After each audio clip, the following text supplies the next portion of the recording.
coronavirus.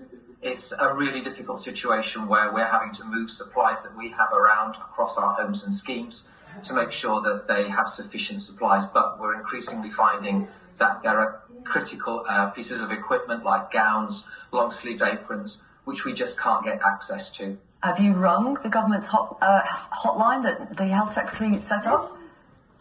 We've been ringing all the providers and the government hotline, and we are in constant dialogue with a range of suppliers to make sure that both from the government stores but also from other suppliers we're able to keep an adequate, or try to keep an adequate supply. But we are being told that some government supplies are being prioritised, obviously, for the NHS, but that means that then we are not getting those supplies, and our staff who are on the second front line are unable to do the job that they are being asked to do in terms of caring for people with COVID-19. That's really interesting that you describe it as the second front line. I mean, you're absolutely right there. I wonder how many residents in your 220 homes have symptoms of COVID-19 or have tested positive if they've been able to get a test for COVID-19. Yeah, we have had, we've had 13 residents who have sadly died, and we have 80 people who have died, but we have not been able to confirm whether that has been as a result of the virus, but there are strong suspicions that it has.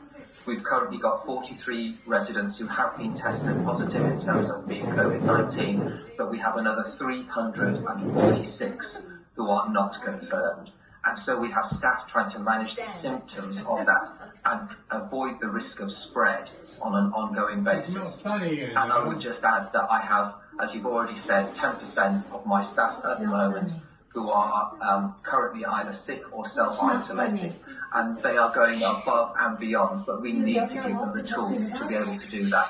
They're amazing people, but we need to equip them for the task. And what about, I mean, you talked about those who are off, that's 750 staff, I think, is 10% of your staff. Have any of your staff members died?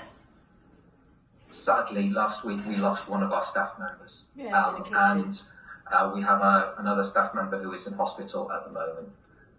This hits hugely hard, and it also causes real concern and fear amongst our staff generally, and we are seeking to reassure them. We're seeking to move the equipment that we have around to make sure that they are safe. But there are real difficulties, and we can't bring people into those environments who have the disease, because it would just spread it further. But with the hospitals asking us to clearly ease capacity in their hospital beds, we can't take people unless we are assured that they aren't going to present a contagion risk. Of course. Edith Monk, good morning. How are you? Hi, I'm okay, thank you. I wonder if you could remind our audience of your condition and how carers would normally help you. So I have MS. I'm very physically disabled. I use a wheelchair.